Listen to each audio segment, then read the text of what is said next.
Coming up, see how Omaha is rallying to keep food on the table when federal help runs out. Then, see how a local rescue dog is helping Nebraskans take steps toward better mental health. Later, how one Omaha athlete is putting Nebraska on the pickleball map and inspiring others to pick up a paddle. All this and more on the Omaha News. Good afternoon. I'm Isaac Nielsen. And I'm Peyton Yoakum. Levels of food insecurity in Omaha are at historic highs. As federal funding cuts loom, volunteers and city leaders are working to keep food on the table. Reporter Wyatt Lair has the story. Local organizations like Food Bank for the Heartland are bracing for the new year. Due to President Donald Trump's Big Beautiful Bill, federal funding for the Supplemental Nutrition Assistance Program, or SNAP, will be slashed nearly $200 billion starting in 2026. And the timing couldn't be worse. 1 in 8 Omaha families and 1 in 5 children are already food insecure. With high levels of food insecurity in Omaha, volunteers at Food Bank for the Heartland like Caden Petmuller are seeing the impacts firsthand. Recently, with the federal funding cuts, the importance we've had on individual donations recently has been huge. There's been different volunteer shifts because of this. Food Bank for the Heartland has relied heavily on support from volunteers. In the 2025 year alone, 53,000 volunteer hours were donated. It's not just volunteers stepping in to help out. Omaha City Council set aside $150,000 in Keno funds for 4 local food banks in Omaha, including Food Bank for the Heartland. Those funds are helping keep shelves stocked for families in need.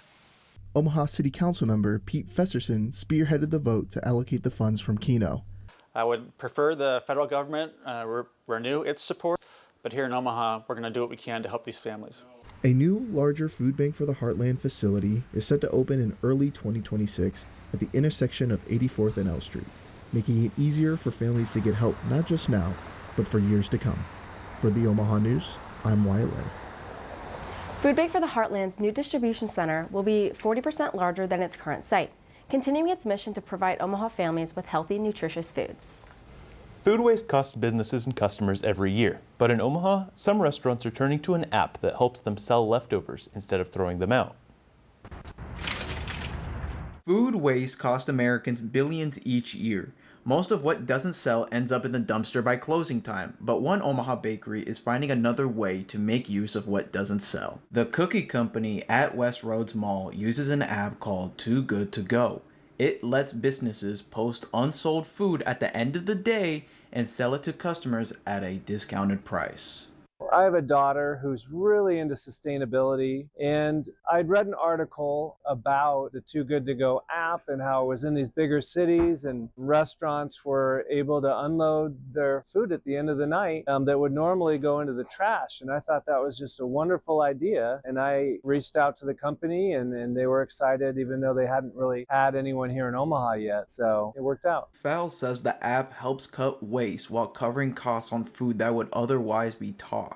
I don't think there has to be food waste anymore. That wherever there's food, there are people that want it and are willing to at least cover the costs of the food. I went ahead and ordered myself a bag for $5. What would have been thrown out at the dumpster at the end of business day today is coming home with me. Each week, Fowle says the program saves dozens of cookies and pastries that used to be thrown out. Small changes that add up over time. For the Omaha News, I'm Mo El-Ibadi. This is a small change for one bakery, but with more restaurants joining in, it's a big step toward cutting food waste citywide. Another season of Omaha News, another story on the state of roads here in the city. Drivers can't seem to escape. Reporter Sean Keating investigates the hidden cost of infrastructure upgrades. For nearly a decade now, the Omaha streetcar has been a hotly debated subject of controversy. Now that construction is underway, orange cones and blocked roads line Blackstone. Once a bustling entertainment district, now struggling to attract customers deterred by the roadwork. For Farnham Street resident Michael Buckley, the emptiness in the once thriving Blackstone district has been especially stark. Construction of the streetcar definitely had a negative impact on some of the businesses down here. I'll definitely say, living on Farnham Street, right by some of these fine establishments, some of these businesses are definitely disproportionately affected, particularly the restaurants. Bars and clubs, nightlight-dependent venues are relatively unaffected.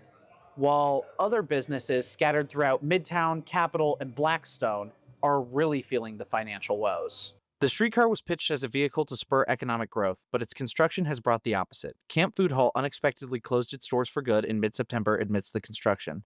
Bob and Willie's Wonder Bowl announced their Blackstone location's last day of operation will be October 13th. The Greater Omaha Fund has responded to this insecurity with a $1 million Midtown Small Business Resiliency Fund. But can more be done for businesses facing insecurity? For Jesus Lopez, catering manager of Noli's, this fund highlights the detached nature in which the city is dealing with concerns. The grant is great, but I think it's unfair because it's treating it like all the businesses are equal here, and they're not. Without the proper analyses of businesses' revenues and costs of operation, how can the city truly meet the needs of the varied offerings that Blackstone brings to Omaha?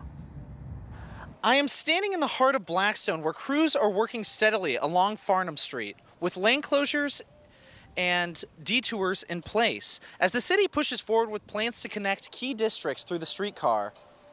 This project is slated to be completed in 2028 after postponing its initial launch of 2026. Back to you in the studio, Peyton.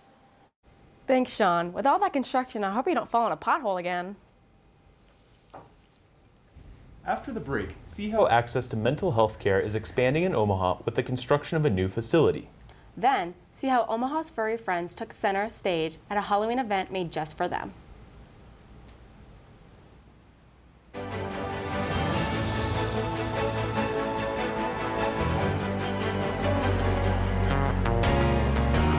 Create,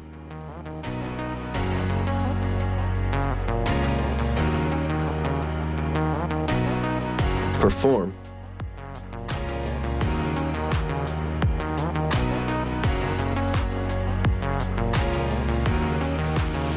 communicate.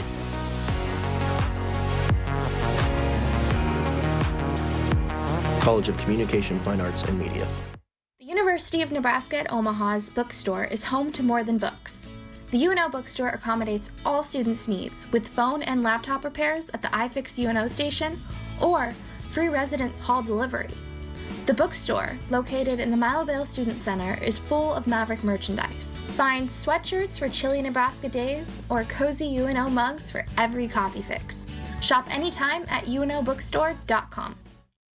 3,000 student athletes from 9 institutions, competing in 19 sports for national prominence, striving for excellence in academics and athletics, seeking to become champions. Nearly 100,000 students and more than 800,000 alumni celebrate Summit League student athletes and their rise to reach the summit.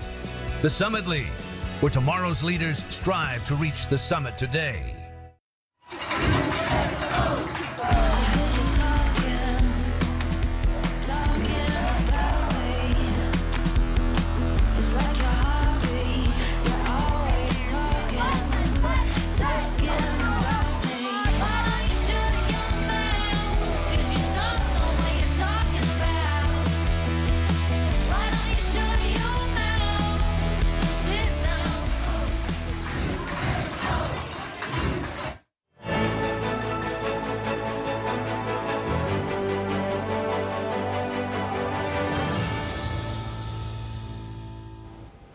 Douglas County is reaching a milestone in mental health services. A brand new $20 million facility is under construction on 42nd Street. Reporter Paxton DeVault shows us what this means for the community.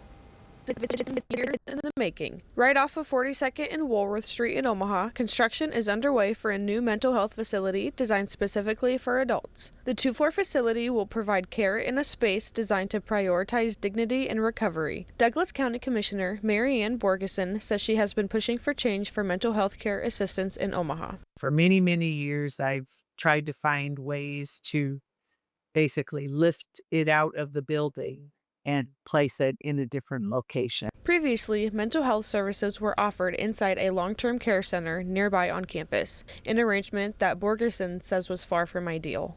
The nursing home, that's where people live, and that's where they should be able to have an environment that's home-like. Douglas County is just 1 year away from opening its new and advanced mental health facility. With 6 inpatient beds and full outpatient services, Leaders will hope this will be a turning point for those struggling in silence. The project is especially meaningful to community members like Gabriela Ariano. I have struggled with mental health for quite some time. In the past 3 years, Ariano has faced the heartbreaking loss of both of her parents and says finding the help she needed to heal wasn't easy. Now she hopes this new facility will give others the help she once struggled to find. People are actually getting help and going to be able to be happy. The facility is set to open at the end of 2026, serving as a major step forward in expanding mental health resources across Douglas County. For the Omaha News, I'm Paxton DeVault. For more updates on the construction in progress, residents can tune into Board of Trustees and County Board meetings for more information. It's no secret that animals can lift our spirits, but research shows they can also improve our mental health. Here in Nebraska, where nearly 1 in 5 people face a mental health challenge, therapy dogs are helping bridge the gap. Reporter Mary Mitzloff shows how one local therapist's rescue dog is making a real difference.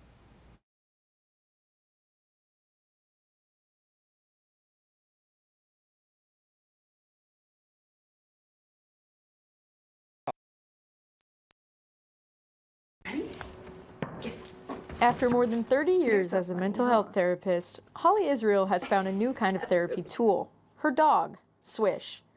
Before finding Holly, Swish lived outside, severely neglected and heartworm positive. He now works alongside Holly as a certified therapy dog. Kim Story, co-owner of Perceptions Therapy, says it's a joy to have Swish on the team. I think he just knows when I think people need a little bit of reassurance, and I've seen him put his paw on people's laps or even put his head next to them. Research shows therapy dogs help lower stress and ease anxiety. For Swish, that means spreading comfort beyond the office, visiting nursing homes and memory care residents. Residents didn't remember us from visit to visit. In fact, frequently during a visit, they wouldn't remember who Swish was from moment to moment. But consistently, there was that happy, excited, glow from within response of the residents when they saw him. Holly has been fostering dogs for the last 12 years, but one of her latest fosters, Ivy, decided to stay. And now she's on track to join Swish as Holly's next therapy dog. Swish, what do you have to say about that? Ivy, care to comment? He's not at retirement age at this point, and he still definitely loves his job. But I also believe that Ivy would make a great therapy dog, so she also will be coming into the profession, so to speak. In the meantime, Swish is living his best life as a rescue who's now helping others heal, one paw at a time. Boy! For the Omaha News, I'm Mary Mitzloff. Wow, what a good boy. For Holly, rescue dogs are more than companions. They're proof that healing goes both ways. Omaha's dogs dressed to impress this weekend with wagging tails and witch hats. I take you inside a Halloween celebration built just for them. Midtown Crossing went all out this weekend with costumes ranging from cows to bumblebees at a Halloween festival centered on four-legged friends. The event, called Woofstock, Halloween in the Bark, brought together rescue organizations, pet vendors, and dog lovers from across Omaha. Senior Marketing Communications Specialist from Midtown Crossing, Amanda Lustgraf, says dogs are the heart of what brings people together here. Such a big component of who we are here at Midtown Crossing is a dog-friendly community. That's such a ingrained in who we are and what we do. And so many of our events are dog-friendly, where dogs are welcome. For the dog owners, the day was less about winning contests and more about spending time with their pets and their community. And it's not just about the cute costumes. Organizers say bringing people and their pets together strengthens Midtown Crossing's dog-friendly community. Dog owner Lauren Schultz attended Woofstock with her dog Hank. While Hank skipped out on the costume, Schultz said she couldn't help but smile at the mane she saw moments earlier. We really liked the dog and the little lion, the little lion fur head. Hank's bandana actually came from last year's Woofstock event, sold by the same vendor who's back again this year. That kind of ongoing support shows the lasting relationships Midtown Crossing has built with its local vendors. With Woofstock's 5th annual event come and gone, the anticipation for next year's is already brewing, all thanks to Midtown Crossing. Woofstock is just one of many events that Midtown Crossing hosts each year to bring Omaha residents together. Seasonal fun is on the way with Halloween later this month and the Merry Market and Season of Lights set for the holidays. After the break, see how a historic NCAA settlement is reshaping college athletics nationwide and what that means for Maverick athletes. Then, see how a new startup is taking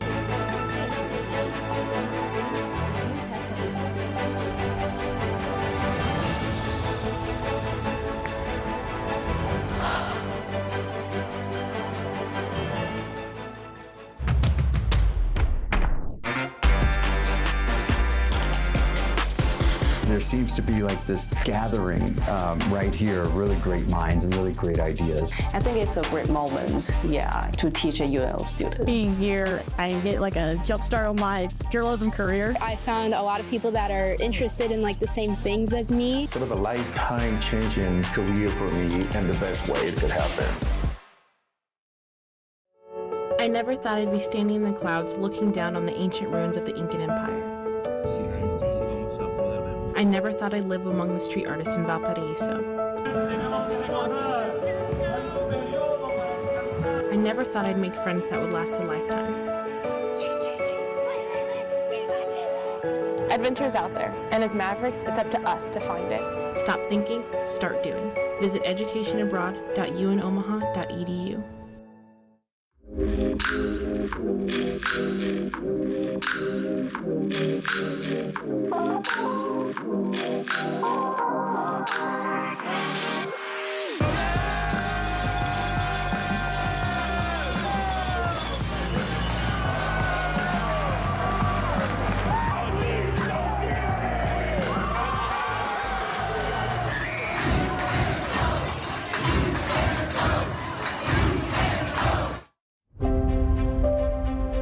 The 13th Floor magazine is a student-run campus literary journal that features poetry, creative nonfiction, fiction, microfiction, screenplay, and visual art from UNO students, alumni, faculty, and staff.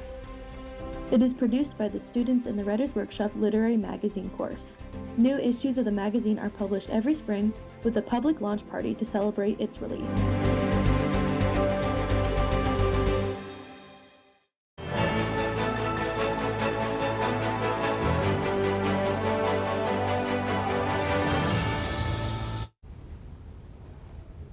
Welcome to the Maverick Minute, an inside look into life at the University of Nebraska, Omaha. From student success stories and Maverick athletics to campus events and community highlights. We're celebrating what makes UNO the place to be. Good afternoon, I'm Paxton DeVault. Earlier this year, a settlement agreement was reached in the historic House versus NCAA antitrust lawsuit that forever changed the landscape of college athletics.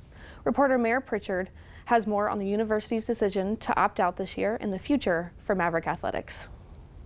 Over the summer, UNO released a statement that it would be opting out of the House settlement this year, citing prior commitments and concerns as reason. Lecturer for the School of Communication, Andrew Stem, says the House settlement adds another layer to NIL.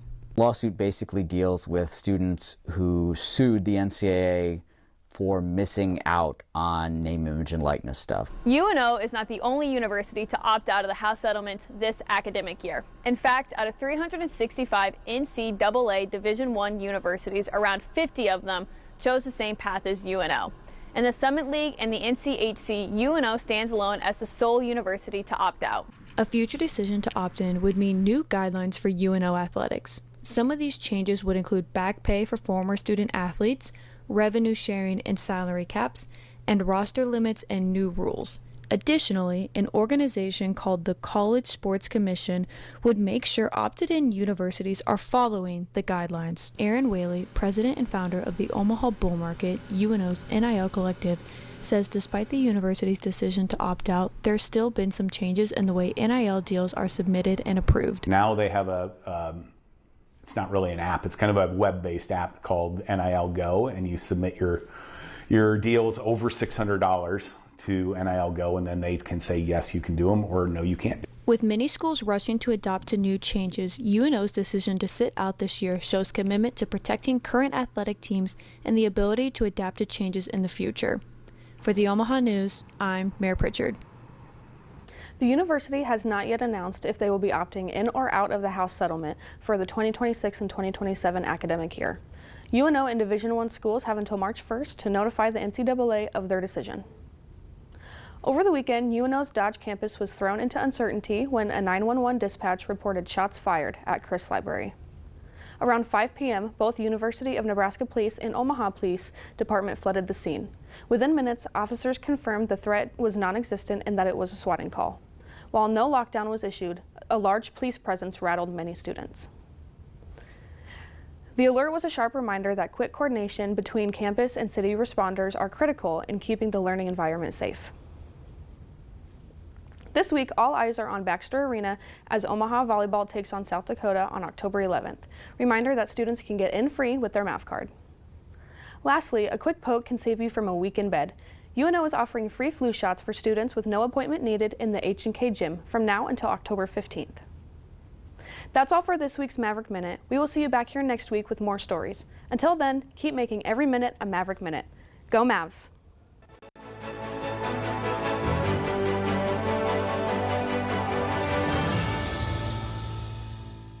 You are a Maverick. You stand ready to change the world. You are an innovator with bold ideas and a vision for the future.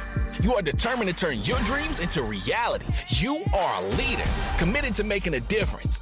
With Omaha as your campus, you're at the center of it all. Here at UNO, you dare to dream, to innovate, to lead, to shape a brighter future. You are a Maverick.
Coming up in 5, 4, 3, 2, 1. Faded press to a full.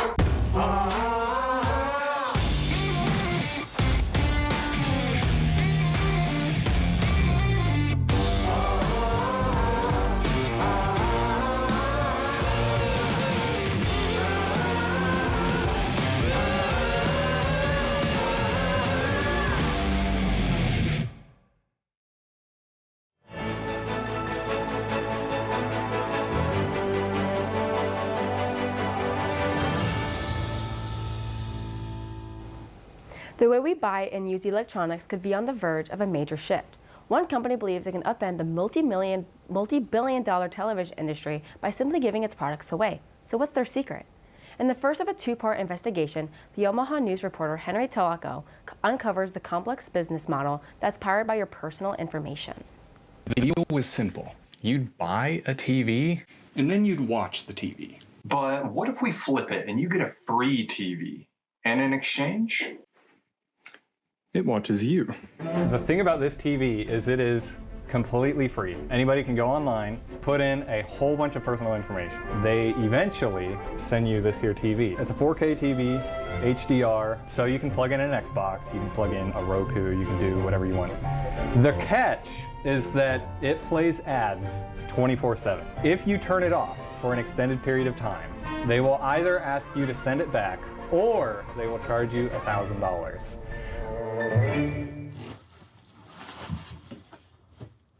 This story is about Telly, a TV by a company also called Telly, and they're giving these things out for free. But how? How is this possibly free? They are valuing it at probably somewhere around $1,000. If you're not paying for it with your money, what are you paying for it with?